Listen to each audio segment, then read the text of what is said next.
Shalom,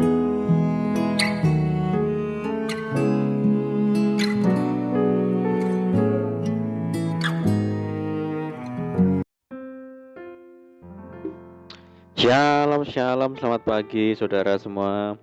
Saya menyapa bagi saudara yang ada di Indonesia, dari Sabang sampai Merauke, baik yang di kota maupun yang di desa, dan saudara yang ada di Malaysia, di Taiwan, dan di Rusia. Senang kembali menjumpai saudara semua pagi hari ini. Saya percaya kita tetap berada dalam kasih dan penyertaan Tuhan kita, Yesus Kristus. Haleluya. Selamat datang kembali di channel Pokok Anggur bersama saya Yosia Krispianto. Mari saudara, sebelum kita bersama-sama merenungkan firman Tuhan, mari kita bersatu di dalam doa. Bapa di surga, Bapa di dalam nama Tuhan Yesus, terima kasih buat segala penyertaan dan perlindungan Tuhan sepanjang malam. Dalam istirahat kami dan pagi hari ini kami bangun dengan kekuatan yang baru yang daripada Tuhan. Tuhan, sebelum kami beraktivitas di hari ini kami rindu untuk merenungkan firman Tuhan. Terangi hati kami ya Tuhan, ajar kami mengerti dan memahami segala kehendak Tuhan bagi kami. Terima kasih Tuhan, ini doa kami. Hanya di dalam nama Tuhan Yesus Kristus kami berdoa. Amin. Puji Tuhan.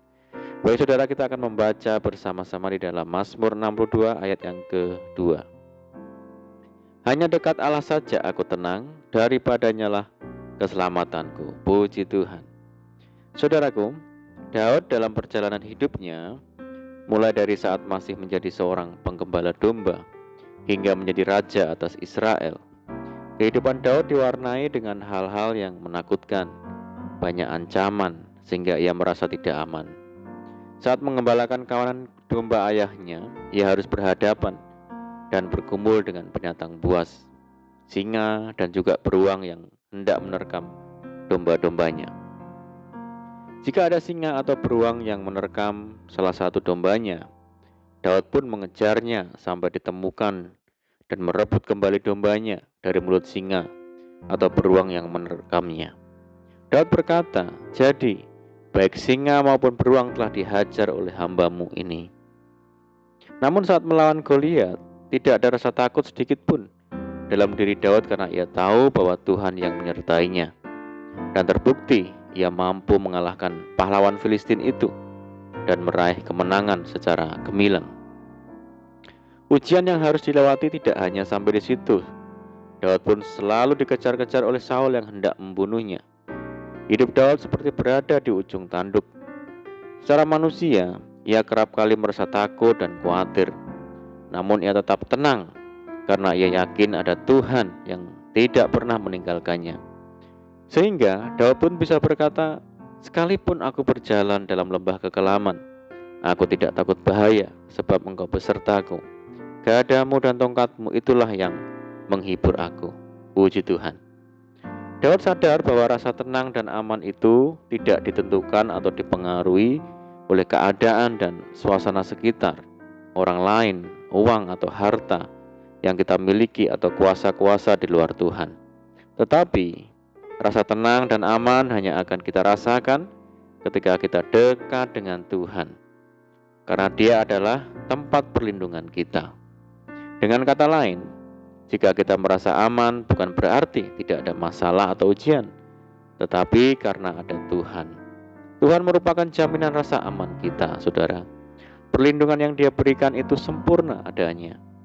Dan melalui kuasa Roh Kudus, Ia menopang, menghibur dan menguatkan kita senantiasa. Oleh karena itu, mari percaya kepadanya dengan sepenuh hati dan tidak bimbang. Percaya kepada Tuhan adalah keharusan bagi orang percaya. Percaya kepada Tuhan berarti menyerahkan semua beban kita kepada Tuhan. Dan kita pun tidak meninggalkan Tuhan dalam keadaan apapun dan bagaimanapun, sehingga pastilah rasa tenang akan tinggal tetap di dalam hati kita. Saudaraku, hidup dalam ketidaktenangan, kekacauan, khawatir, cemas, panik, dan lain-lain adalah hal yang sangat disukai oleh iblis. Sebab orang yang tidak tenang dalam hidupnya pasti akan mengalami kesulitan untuk berdoa dan fokus kepada Tuhan. Itulah sebabnya Rasul Petrus menasihati, "Karena itu kuasailah dirimu dan jadilah tenang, supaya kamu dapat berdoa." Doa yang lahir dari hati yang tenanglah yang dapat merasakan hadirat Tuhan, saudara. Apa kunci mengalami ketenangan, ya saudara? Yang pertama adalah memiliki hubungan yang karib dengan Tuhan. Hal ini dapat diartikan bahwa kita tidak meninggalkan jam-jam doa dan juga ibadah kita. Daud adalah contoh pribadi yang sangat dekat dengan Tuhan. Daud berkata, "Betapa disenangi tempat kediaman-Mu, ya Tuhan semesta alam. Sebab lebih baik 1 hari di pelataran-Mu daripada 1000 hari di tempat lain. Lebih baik berdiri di ambang pintu rumah Allahku daripada diam di kemah-kemah orang fasik." Hal ini menunjukkan begitu spesialnya kehadiran Tuhan di hati Daud. Oleh sebab itu, kita pun harus memiliki kerinduan yang sama seperti Daud, saudara, yaitu rindu akan pelataran Tuhan, rindu akan kehadiran Tuhan, dan menganggap spesial kehadiran Tuhan dalam hidup kita. Yang kedua adalah punya penyerahan diri kepada Tuhan. Artinya kita mempercayakan hidup kita sepenuhnya kepada Tuhan. Nasihat Daud, serahkanlah hidupmu kepada Tuhan dan percayalah kepadanya dan ia akan bertindak. Hal ini menunjukkan bahwa Daud tidak mengandalkan manusia dan kekuatan diri sendiri, tetapi menyerahkan segala sesuatu hanya kepada Tuhan saja. Dan yang ketiga adalah hidup di dalam kebenaran. Ada tertulis, di mana ada kebenaran, di situ akan tumbuh damai sejahtera. Dan akibat kebenaran ialah ketenangan dan ketenteraman untuk selama-lamanya. Hal ini menegaskan bahwa segala bentuk kejahatan dan dosa itu akan mendatangkan ketakutan, kekacauan, dan kehancuran. Tetapi kebenaran akan mendatangkan sukacita, damai sejahtera, dan ketenangan. Oleh karena itu, semua yang benar, semua yang mulia, semua yang adil, semua yang suci, semua yang manis, semua yang sedap didengar, semua yang disebut kebajikan dan patut dipuji, pikirkanlah semuanya itu. Saudara, oleh karena itu, mari kita teguhkan hati kita untuk dekat dengan Tuhan.